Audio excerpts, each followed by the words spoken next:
All right, I'm just getting done wrapping up the Hexa video and the bar plate, changing out of this and that. You know, it wouldn't work on the 400 if you watch the whole video. Crap, I forgot to say the number for the last one. Uh, I'll go back and do that here in a minute. Uh, anyhow, uh,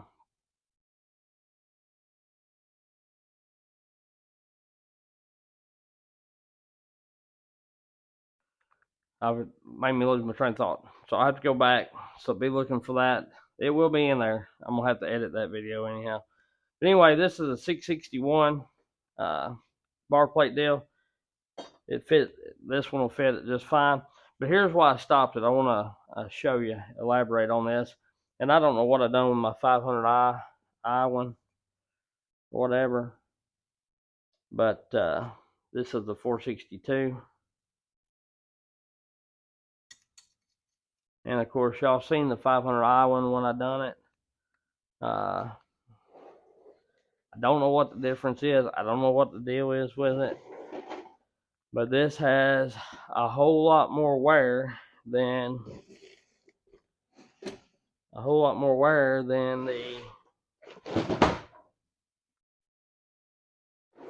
500i did, for that matter, or the 462. And I probably run the 462 a whole lot. Well, I know I ain't probably. I've ran the 462 a whole lot more tanks than I have run the 661. I've only run 2 or 3, 4 or 5 tanks through that 661. And trying to find what I done with the other bar plate, but I don't think I'm gonna be able to find it for the 500i. But what I'm trying to tell you is I've got everything a mess. You may want to invest in a heavy duty one, because the deal is, there you go, dropping it again. I don't know what I've done with that. So anyhow, probably threw it on the floor. Well, this may be it right here. It is. Okay. So y'all that's been with me a while know the when I swapped over to steel, and I do run the saws some off the camera that y'all don't see and whatnot, but not just terribly a lot. The 661, I believe all the cutting I've done, besides maybe a tank or two, has been on the channel.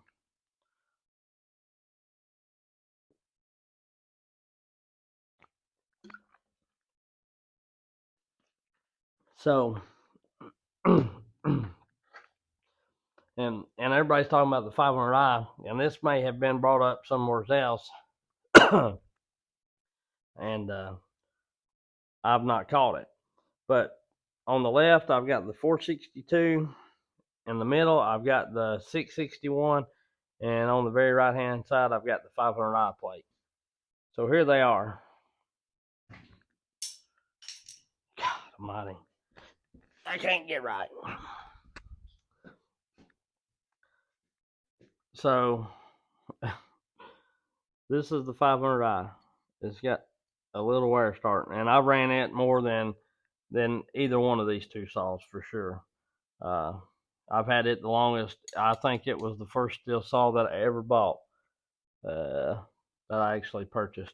Well, besides a used one, first new steel saw that I ever bought. And I ran a different array of bar and chain on it, you know.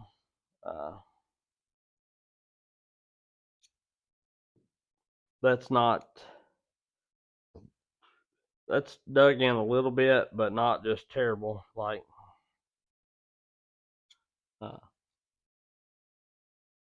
I don't know if y'all can hear that screwdriver doing that or not, but it's got a little catch there. That's the 500i. Of course, the 462 had not started any of that. And this may be the deal why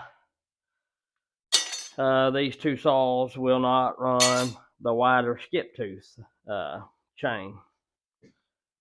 But this 661, golly, the more that I ran that,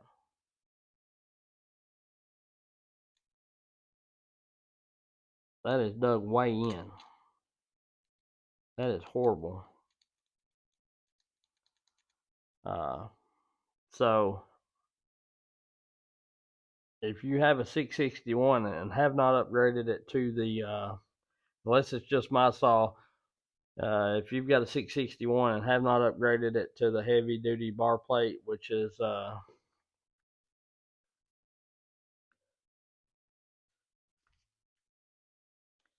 this part number right here, you better do so. The one that comes on them is a 1000. It's not 1001. So that 661 would have been rubbed through and been in the cases.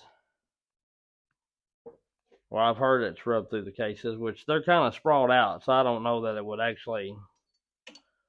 Let me look.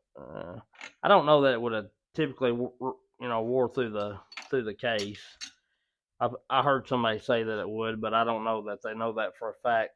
And with that canted out the way that it is, unless it got real sloppy, then it probably could have. So, it very well could. But if you haven't changed them, you may want to look at it, especially on your 500i and your 661. I don't believe the 462, being it would run a skip tooth. I think it would. I think I tried it. The 400 anyway, I think it's okay because it'll run that wide skip tooth that I got that's too wide for these two saws. If you watch the channel, you kind of know what I'm talking about. If not, I ordered some whole form of skip chain, and the 661 and the 500i would not run the skip chain without it rubbing, hanging on something. It would not free spin on the bar if I tightened the clutch cover up all the way. But on the 400 it would. I don't know that. I think I tried it on the 462 and it done okay. It might have grabbed a little bit, but that may be the reasoning behind that. So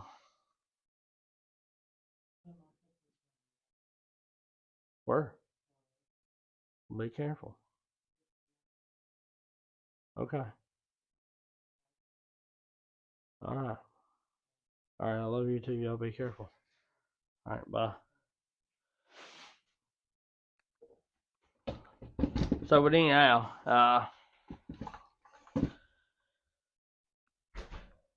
that honestly blows my mind. I did not know that it was that.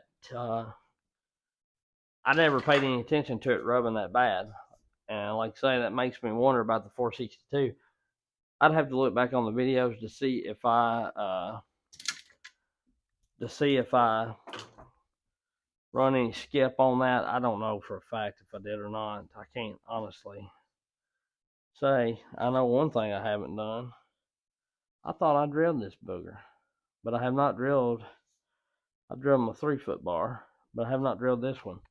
And that is one thing I do to get oil flow. You want to drill, well, you don't have to, but I'm not running a bar without doing it because I'll tell you why. Which this is a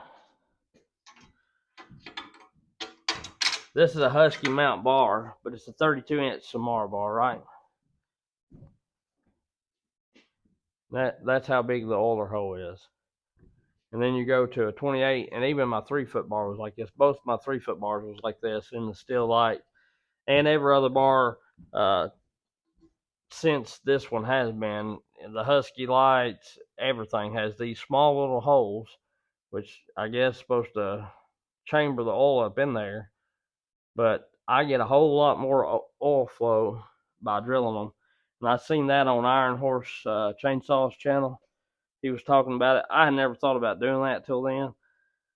But I tried it on one, and it done it, and it made it do right, made it do good. So from then on out, I've drilled every one of them. that new 3-foot bar I just got. I've done it. This bar, well, I've been running some. I was gonna say I ain't run it a whole while, but I guess I have. But I've done it on everything, and I've never had trouble with it. It actually oils pretty good, and I think what bit I use, Lordy mercy, here it is right here. I've got to get this cleaned up. I'm gonna try to read the size.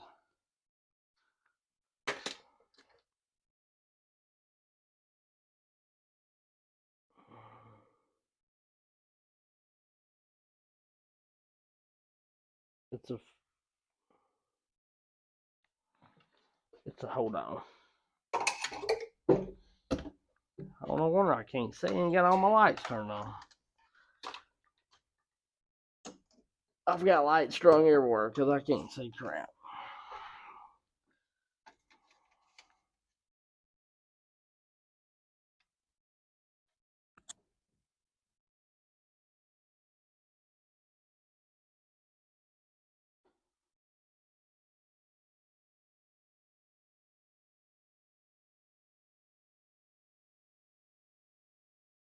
I think it's a 5/32.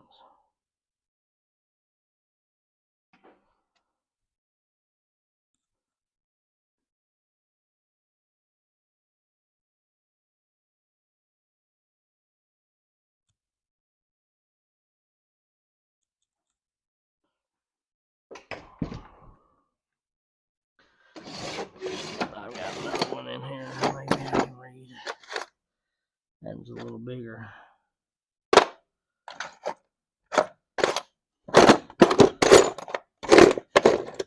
And I may have threw my ones away. Here's one. That's the same size.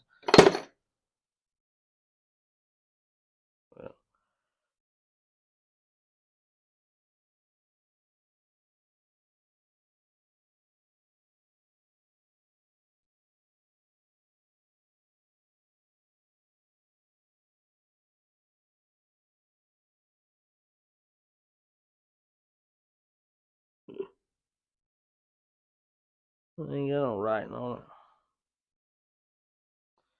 Anyway, I'm pretty sure it's 5/32. Fairly certain.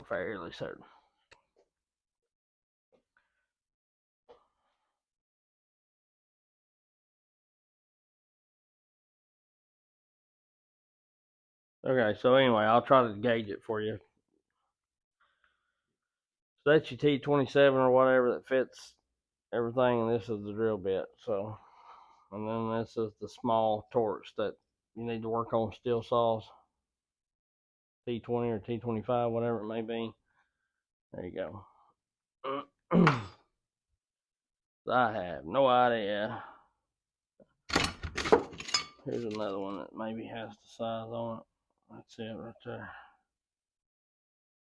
Okay.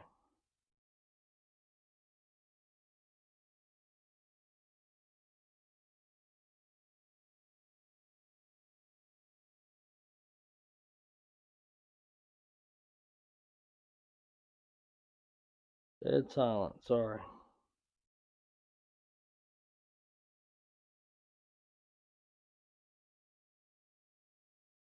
I don't say anyway. Anyway, they're about the size of a, well,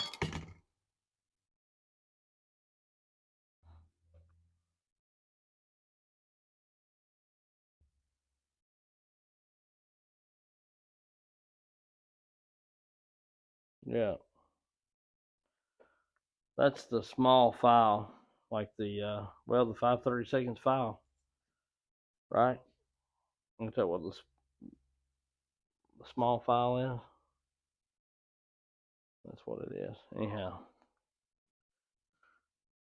Yeah. So, pretty sure it's 5/32. Now my drill.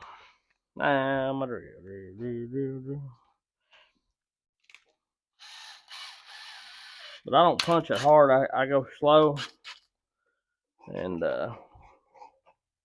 very slow and easy. And I just barely apply any pressure till that thing starts walking itself in there. Then I speed it up a little bit. Now I've got it started. At least the edge is knocked down on it to where it won't grab your bit and break your bit if you apply a little pressure, right? And I try to go slow, that way it don't get it don't burr the metal up into where the chain into the slides or the groove of the bar, right?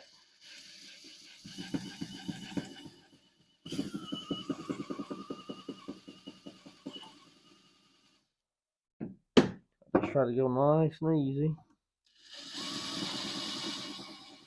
Let the bit do the cutting.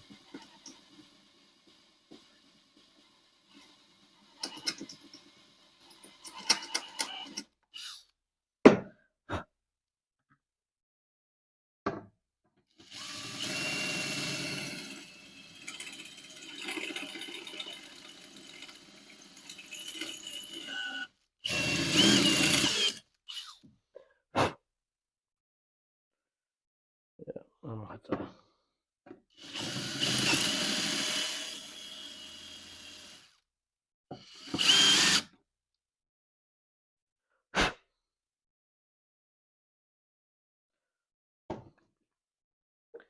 and I take one of these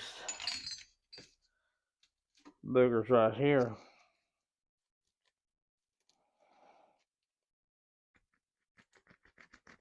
I'm just work it back and forth to make sure I got all the edges, the rough edges out of it on the back side. That way it don't restrict no oil either way.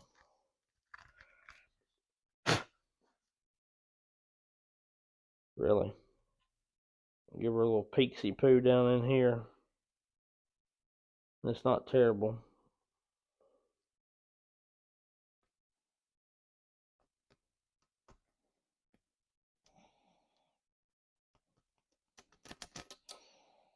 Once I get them knocked back up, I'll just take this real slow.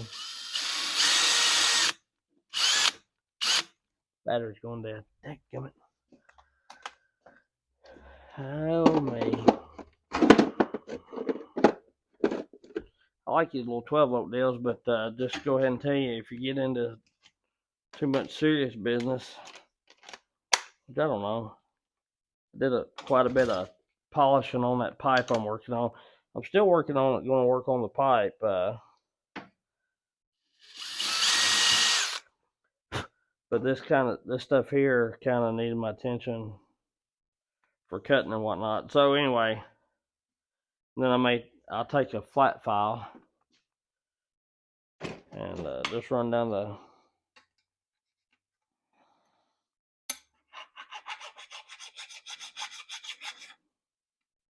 up and down this bar just a little bit and knock them edges off, and that's pretty well got her done. So when you get done, that's what it looks like. And I don't know if you can see that or not. Probably not really. Yeah, I guess you can a little bit, but see, I don't have any burrs right in there, really. You know what I mean? So the oil still travel.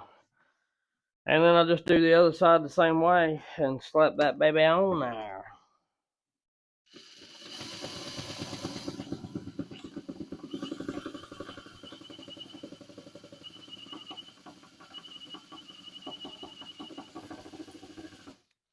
I go slow because I don't want to get the metal too terribly hot, which this bars are pretty hard, you know.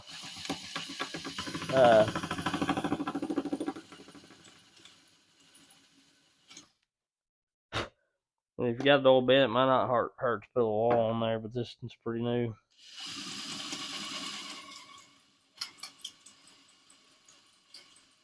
And I don't know what kind of bits these are or even where they come from, because I bought this in a big tap and die set in a yard sale, and they've been about the best bits I've ever had.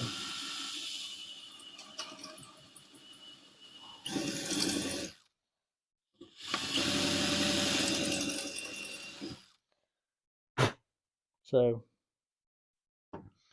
faux show.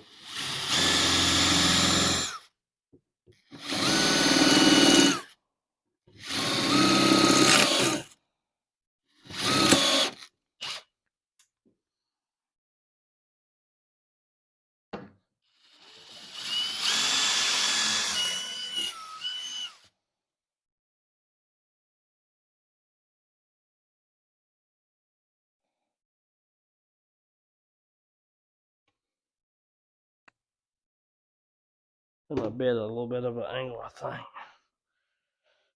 But anyway, I've done it about every which way you can think of, and just kind of come to learn that I ain't ever really had no way.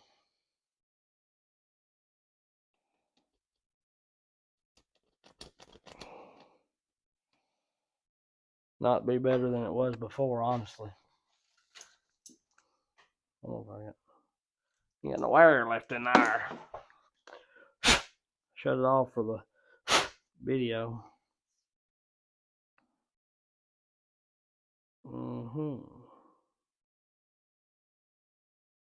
Ain't got no crap holding it. It's pretty clean.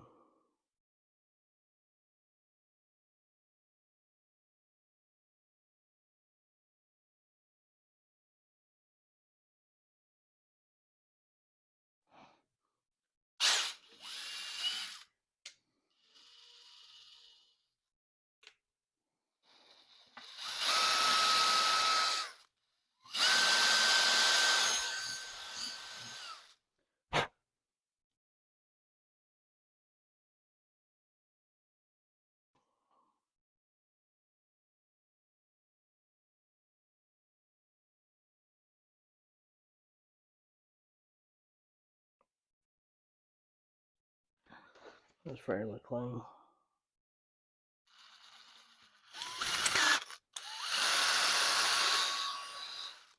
I'm gonna leave it alone.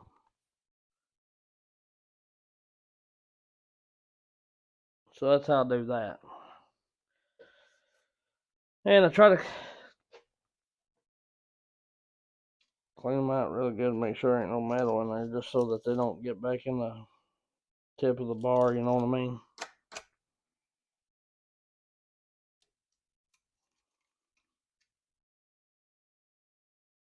Normally I take my blower and blow it right back out, but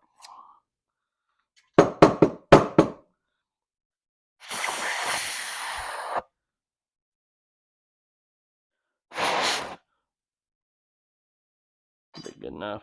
So that's how I do that. And this stuff like this, like I say, that I do this with every bar, no matter the brand. And you can try it, and if you're happy with the oil output you're getting, then by all means, then don't do it. But I'm the type of person, even though oil is high, I like to be seeing that stuff sling off the end of the bar, so to speak, because to me that's the life of your chain. And all that kind of stuff. And I don't want to be plumb dry on oil when I run out of gas, but in all honesty, I want to be pretty low. Like when I put gas in, I want to have to fill the oil up too. I don't want it to be and that was my whole problem with the 400C. Not that it was necessarily bad, so to speak, as far as that goes, but it's just and I'm anxious to see how this new bar plate rides or whatever. But not that I don't even know what I was saying now. I say so much. Oh, on the 400C, like it oiled fairly good. I've had a couple people ask. It oiled fairly good, but it just wasn't good enough for my liking. Like, you know, It didn't oil like the 660 that I've got, or the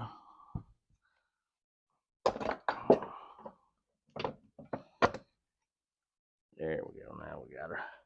It didn't oil like the 660 or this saw oils, or even like the 500i. So I actually thought the oiler was, I'd be using a full tank of gas, and it may be using a whole lot more gas because I put that bark box and that filter on it or whatever, you know. But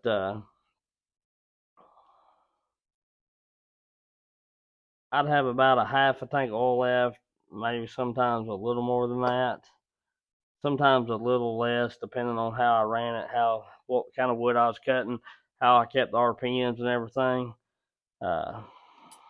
But all these, I think all the M-Tronic saws and everything, they tend to me want to be dogged in.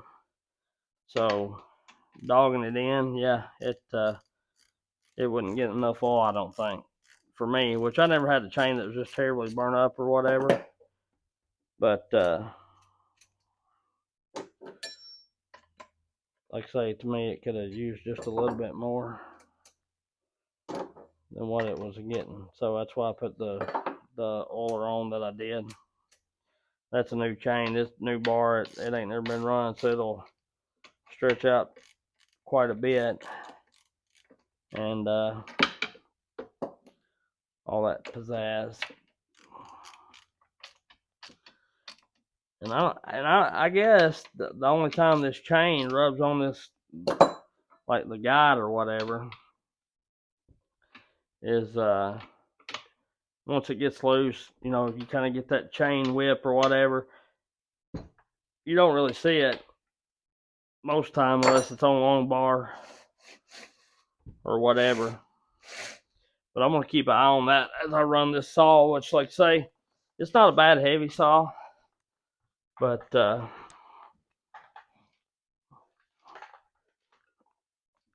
haven't run it in quite a while.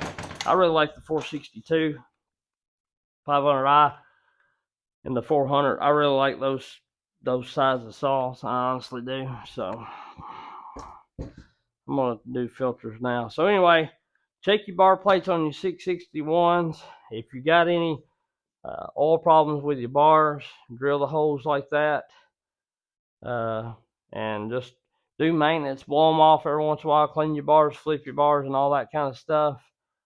And I'm really liking these steel saws. They've done me good. There's, like I say, there's a few upgrades that you're gonna have to do. I feel like the Eversaw. You know, the 500 series Huskies are the exact same way. You know, you have quirks with Eversaws. The 395s, good reliable saw, but you know they was bad about jarring nuts and bolts loose and everything. You got a Loctite them.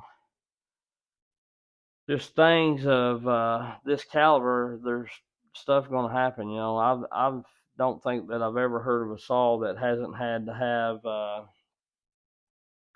little things done to it to make it to where it's just suiting who's ever running it. You know, unless you're just fine with factory, you know, or whatever. But if you hop saws up and whatnot and different things, then you know you're going to have to do things to accommodate for that. And a lot of this stuff I wouldn't have had to do. You know, I didn't have to put the filter on. I didn't have to put the bark box on. Full wrap panels, I didn't have to. The bar plates was kind of a necessary deal, I feel like. But other than that, the only reason I'm working on these steels is because I'm making them to where they kick Huskies' butt. The number is 29. So for this video, so you know what to do if you've been following along. And like say, the last video, I'll make me a real quick clip to throw in there and put that number in there. So anyway, we'll catch y'all next one. I appreciate you.